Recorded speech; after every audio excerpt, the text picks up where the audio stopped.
Hi students, today we are going to see Geography Unit 8 Map Reading. Today we are going to see about map reading. In this lesson, the learning objectives are to compare maps and globes, identify the components of maps, know the method of representations of scale, describe how signs and symbols are used on maps, understand different types of maps. So இந்த லெசனில் நம்ம பார்க்க போகிறது map தான். Map வந்து எப்படியெல்லாம் நமக்கு use ஆகுது, குளோபுக்கும் மேப்புக்கும் கம்பேரிசன், அப்புறம் மேப்புடைய காம்பனன்ட்ஸ் என்னென்ன, அதுக்கப்புறம் என்னென்ன மெத்தடில் வந்து அது ஸ்கேல் அளந்து செய்கிறாங்க, அதுக்கப்புறம் அதில் இருக்கிற சைன்ஸ் அண்ட் சிம்பிள்ஸ் என்னென்ன மேப்பில், அதுக்கப்புறம் டிஃப்ரெண்ட் டைப்ஸ் ஆஃப் மேப் என்ன அப்படிங்கிறத பற்றி தான் இந்த லெசனில் நம்ம பார்க்க போகிறோம். Introductions. Maps and globe are important tools for geographers. Map help geographers compare places and relate people's activities to the locations where they live. Cartographers use various methods to make maps as precise as possible. They design maps in a way that they can be read and understand by people throughout the world. So நார்மலாகவே map Globe எல்லாம் என்னது நம்மளுடைய ஏர்த்தை வந்து represent பண்ணுறது. அதில் மெயினாக நம்ம என்னென்ன ஏரியா, எந்த லொக்கேஷனில் என்ன இடம் இருக்குது, எந்த ஸ்டேட் இருக்குது, எந்த டிஸ்ட்ரிக் இருக்குது, எந்த கண்ட்ரி இருக்குது, எல்லாத்தையுமே அதில் பார்க்க முடியும். எல்லாமே அந்த குளோபுக்குள்ளே கொண்டு வந்திருப்பாங்க, அந்த மேப்புக்குள்ளே கொண்டு வந்திருப்பாங்க. இந்த மாதிரி வெரைட்டியாக டிஃப்ரெண்ட் டைப்ஸான மேப்ஸும் இருக்குது. மக்கள் வந்து அதுக்கேற்ற மாதிரி அதை புரிஞ்சுக்குவாங்க அப்படி சொல்கிறாங்க. What is a map? A map is a visual representations of an entire or a part of an area, typically represented on a flat surface. A work of a map is illustrate specific and detailed features of a particular area, most frequently used to illustrate geography. So map வந்து மெயினாக என்னது, அது ஒரு representative of the entire world, earth, நம்மளுடைய வேர்ல்டோடைய entire place எவ்வளோ அப்படிங்கிறத flat சர்ஃபேஸாக நமக்கு காட்டுறது தான் என்னது மேப்பு சொல்கிறோம். மேப்பில் தான் நமக்கு எல்லா டீட்டெயில்ஸும், பர்டிகுலர் ஏரியாஸ் பற்றின எல்லா டீட்டெயில்ஸும் நம்ம தெரிஞ்சுக்கிறதுக்கு இது பெரிய உதவியாக இருக்குது.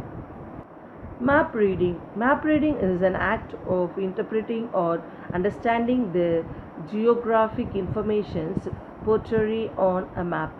By map reading, the reader could be able to develop a mental map of the real world informations by processing a symbolized information shown on map. So map ரீடிங்னா என்னென்னா மேப்பை பற்றின எல்லா விஷயமும் தெரிஞ்சுக்கிறது.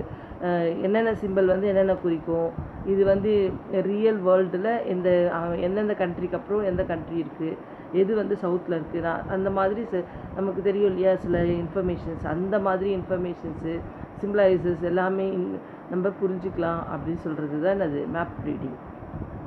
Difference between a map and a globe. Map is different from the globe. Map gives a two-dimensional representations of certain regions or entire world, while a globe gives a three-dimensional representations of the entire world, and it's a miniatures form of the earth, model of the earth. So நார்மலாக என்னது குளோபுக்கும் மேப்புக்கும் பார்த்திங்கன்னா map வந்து என்னது 2 dimensions, அது 2 dimensionல் தான் நம்ம அதை பார்க்க முடியும். ஆனால் குளோப் வந்து அப்படி கிடையாது, அது வந்து 3 dimension.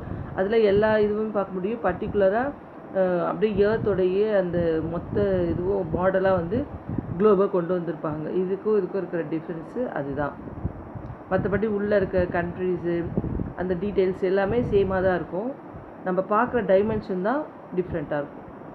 Components of a map. The basic components of a map are the title, scale, legend or key, directions, source, map projection and location informations, and conventional sign and symbols. So பேசிக்காக ஒரு மேப்புக்கு என்னென்ன components வேணும், என்னெல்லாம் இருக்கணும் அப்படி மெயினாக பார்த்தீங்கன்னா title, scale, legend or key, directions, source, map projections and locational informations, அதுக்கப்புறம் கன்வர்ஷனல் சைன்ஸ் அண்ட் சிம்பிள்ஸ். இது எல்லாமே இருக்கிறது தான் ஒரு மேப்பு அப்படி சொல்லுவோம். இதை பற்றி நம்ம டீட்டெயிலாக படிக்கலாம்.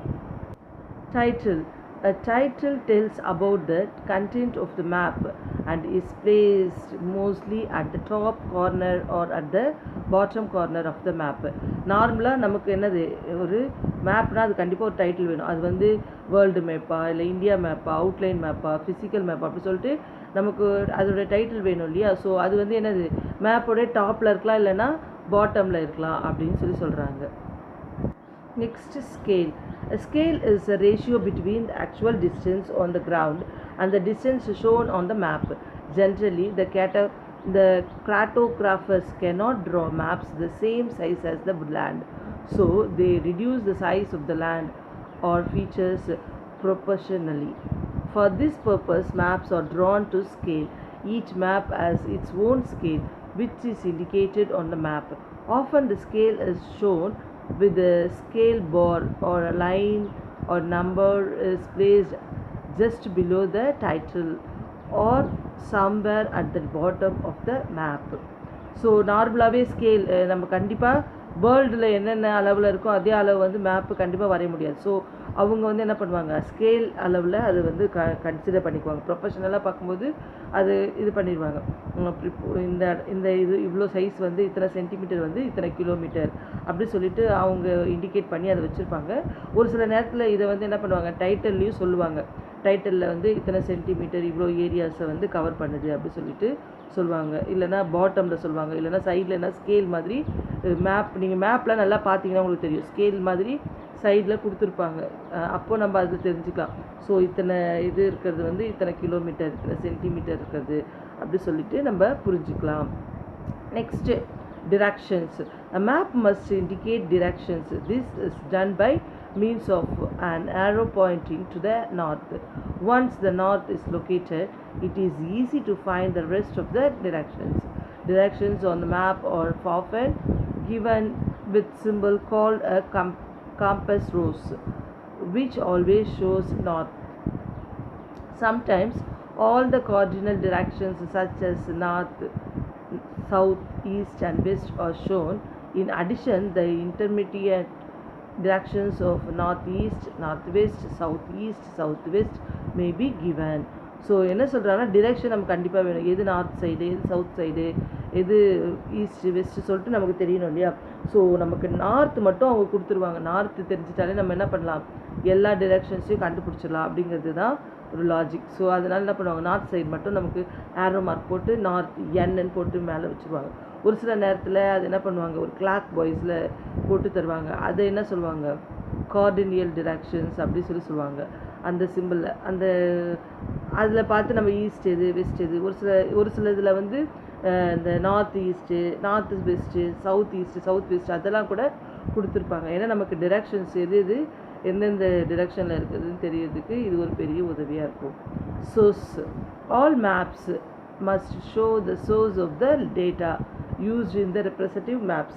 The source should normally be given outside the frame of the map on the bottom right. On the bottom left, the name of the author, publisher, place of publication and year of publication must be given. So நான் என்ன source என்ன இந்த மாதிரி என்ன map அப்படிங்கிறத இது சொல்கிறது, இந்த டேட்டா கொடுக்கறது, இந்த இந்த இதெல்லாம் சைடில் எல்லாம் கொடுப்பாங்கள்ல, இது வந்து இவ்வளோ பாப்புலேஷன், இந்த கலர் வந்து இது ரெப்ரசன்ட் பண்ணுது, இந்த சிம்பிள் அப்படிலாம் சொல்லுவாங்க இல்லையா. அந்த மாதிரி நமக்கு எடுத்து சொல்கிறது, அந்த இது என்னன்னு சொல்லிட்டு தனியாக நமக்கு ஒரு பாக்ஸ் போட்டு கொடுக்கறது. இது வந்து என்னது, மேலே டாப்லேயும் இருக்கலாம், இல்லைனா சைடில் கீழே பார்த்தீங்கன்னா இது கார்னரில் போட்டிருப்பாங்க. இதோட இந்த மேப்போடைய ஆத்தர் யார், பப்ளிஷரு, இது பிளேஸ் ஆஃப் பப்ளிகேஷன்ஸு, இயர் பப்ளிகேஷன்ஸ் எல்லாமே குட்டி குட்டியாக என்ன பண்ணியிருப்பாங்க, பிரிண்ட் பண்ணி வச்சுருப்பாங்க. நீங்கள் மேப் பார்த்தீங்கன்னா உங்களுக்கு தெரியும், உங்கள் மேப்புடைய லெஃப்ட் சைடில் கீழே பாட்டமில் பார்த்தீங்கன்னா இந்த மாதிரி சோர்ஸஸ் எழுதியிருப்பாங்க. அதுதான் வந்து மேப்புடைய sources. Map projections and locational informations. A map projection is a way of representing a spherical earth on the flat surface of a map. The curved surface of the earth cannot be shown accurately on a map. So, cartographers used map projections while mapping the earth's surface, which could help them to reduce distortions. Latitudes and longitudes marked on Maps give a location informations of the area covered in the representative maps. நார்மலாக மேப்பில் நமக்கு projection location information.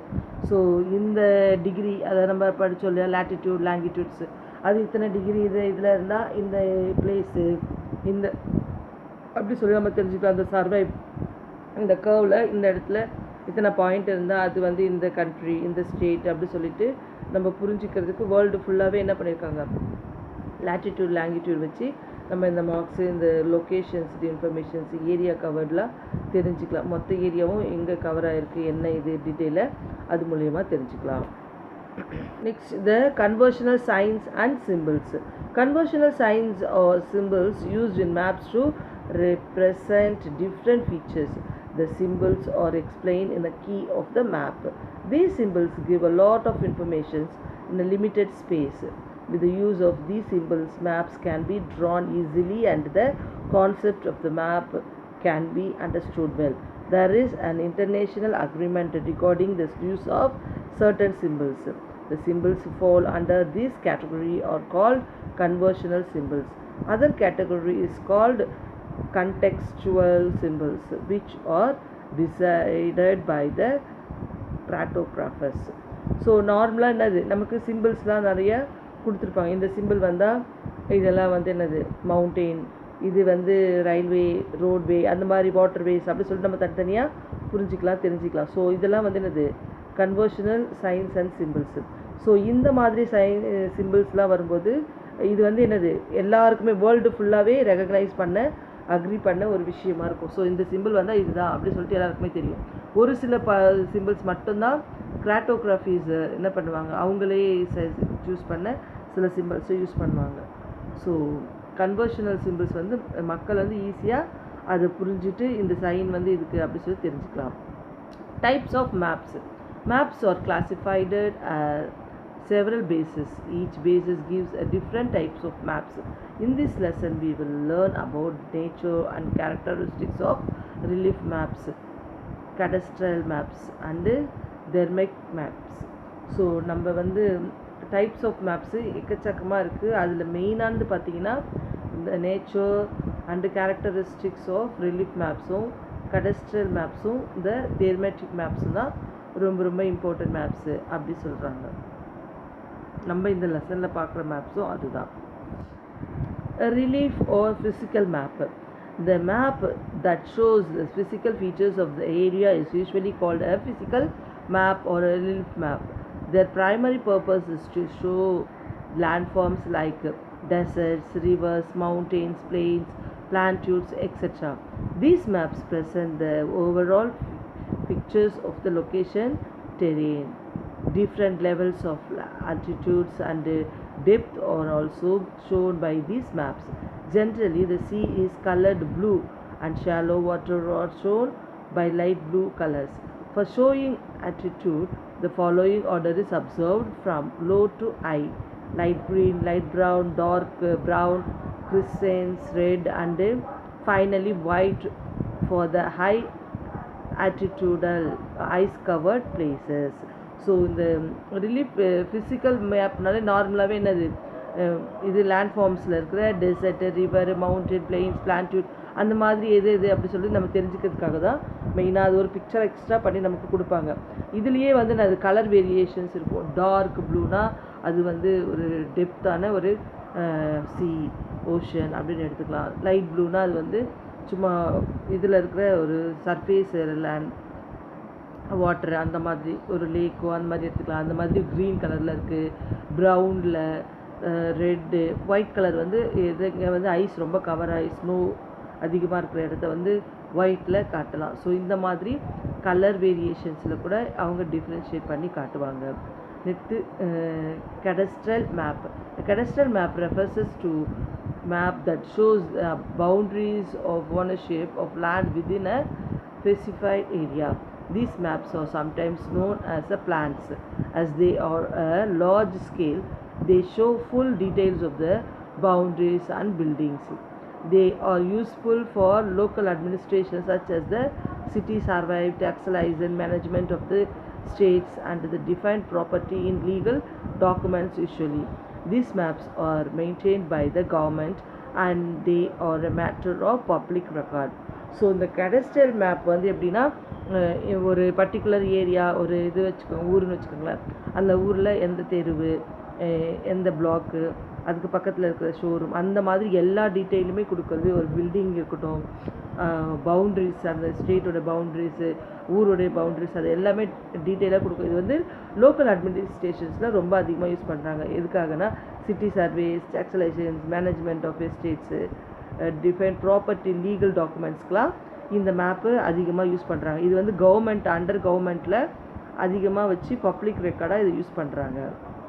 Thematic map. The thematic map is a map that focuses on a specific theme or subject area such as physical phenomena like temperature variation, rainfall disturbance, and population density in an area. Thematic maps emphasizes spatial variations of the human issues like population density or prevalence of diseases. This is a contrast to generally refers maps which just show natural features like landforms, line of transportations, rivers, human settlements, political and administrative boundaries. General reference maps do not focus any specific theme. So இதில் என்ன சொல்கிறாங்கன்னா, இந்த தெமெட்டிக் maps வந்து இந்த population density இல்லை நோய் எங்கெல்லாம் அதிகமாக நோய் இருக்குது, எங்கே அப்படி சொல்லிட்டு எந்த இடத்துல வந்து அதிக டென்சிட்டி இருக்குது, பாப்புலேஷன் அதிகமாக இருக்குது கம்மியாக இருக்குது, அந்த மாதிரி ஒரு சிம்பிள் வச்சோ இல்லை ஒரு கலர்ஸ் வச்சோ டார்க்னஸ் லைட்டு அந்த மாதிரி டாட் வச்சு சொல்கிறது தான் என்ன சொல்கிறாங்க, தெமெட்டிக் மேப்ஸு சொல்கிறாங்க. இது வந்து ஜென்ரலாகவே இந்த ஃபிசிக்கல் மேப்ஸு அந்த மாதிரிலாம் இல்லாமல் இது கொஞ்சம் டிஃப்ரெண்ட்டாக இருக்கும் அப்படின்னு சொல்கிறாங்க. ஃபார் எக்ஸாம்பிள் இப்போ நம்ம பார்த்தோன்னா இந்த மேப் பார்த்திங்கன்னா உங்களுக்கே தெரியும், இந்த choropleth mapping. The choropleth mapping is the thematic in which areas are shaded on the pattern in proportions to the measurements of the statistical variable being displayed on the map, such as population density or per capita income. So நீங்கள் பார்த்தீங்கன்னா உங்களுக்கு தெரியும், ஒரு இடத்துல dark ப்ரௌனாக இருக்குது, ஒரு இடத்துல லைட்டாக இருக்குது. இதுக்கு அங்கே சர்வே கொடுத்துருக்காங்க பாருங்கள் அந்த பாக்ஸில், இந்த கலரில் இருந்தால் இது வந்து என்ன, எத்தனைலேருந்து எத்தனை மில்லியன் பாப்புலேஷன்ஸ் இருக்குது, இந்த அந்த மாதிரி சொல்லிட்டு நமக்கு எல்லா டீட்டெயிலும் கொடுப்பாங்க. மேலே டைட்டில் வந்து என்ன கொடுத்துருக்காங்க, இந்தியா பாப்புலேஷன் மேப் 2011 அப்படின்னு கொடுத்துருக்காங்க. கீழே ஸ்கேல் கொடுத்துருக்காங்களா, கருப்பு கலரில் குட்டியாக இருக்குது பாருங்கள், ஸ்கேல் கொடுத்துருக்காங்க. ஸோ இந்த மாதிரி ஒரு மேப்பு இது மாதிரி எல்லா விஷயங்களும் கண்டென்ட் பண்ணியிருக்கோம். ஐசோலைன் maps. Isolines are the lines drawn to link with different places that shares a common value. The prefix iso is the Greek word meaning equal. So an isolon is a line joining equal points. Isobar showing the distributions of the atmospheric pressure, and isosome showing the distributions of temperature or the example of isoline maps. Isoline அது ஈக்குவலான ஒரு pressure ஒரு பார் வச்சு சொல்கிறது. இந்த இது வந்து இது வந்து ரோட்வே ரயில்வேஸ் அப்படி சொல்லிட்டு தனியாக நமக்கு ஒரு இது போட்டு காட்டுற படம் போட்டு காட்டுற மாதிரி காட்டுறது தான் வந்து என்னது இந்த டெம்பரேச்சர் எல்லாமே அதில் தெரிஞ்சுக்கலாம். அதுதான் ஐசோலைன் மேப்ஸ்ன்னு சொல்கிறாங்க. Dot density map. Dot density map is a type of dynamic map that uses dots on the map to show the values of the one or more numeric data fields. Each dot on dot density map represents some amount of data. In a dot density map, areas with many dots indicate high concentrations of value for a chosen field, or fewer dots indicate a lower concentrations. So நார்மலாக நம்ம இப்போ இந்த இதில் பார்த்திங்கன்னா உங்களுக்கு நல்லா டீட்டெயிலாக தெரியும். இந்த பாப்புலேஷன் டென்சிட்டி வந்து எங்கெல்லாம் ரொம்ப அடர்த்தியாக இருக்குது, ரொம்ப அதிகமான மக்கள் தொகை இருக்கிறாங்க, கம்மியாக இருக்காங்க, ரொம்ப கம்மியாக இருக்காங்க அப்படிங்கிறதெல்லாம் காட்டுது இல்லையா, அதுதான் இந்த ஒரு சர்வே அப்படி சொல்லுவாங்க. இது வந்து என்ன சொல்லுவாங்க, டாட்டாக வச்சு இருக்கிறதால இந்த டாட் டென்சிட்டி மேப் அப்படி சொல்கிறாங்க. ஸோ நம்ம வந்து டிஃப்ரெண்ட் டைப்ஸ் ஆஃப் மேப்ஸ் பார்த்தோம், மேப்ஸோடைய காம்பனன்ட்ஸ் பார்த்தோம், அப்புறம் குளோபுக்கும் மேப்புக்கும் டிஃப்ரென்ஸ் பார்த்தோம், வாட் இஸ் மேப் எல்லாமே பார்த்தோம், uses of the map பார்த்தோம். So here I complete the lesson children. Study well and understand the lesson. Thank you children.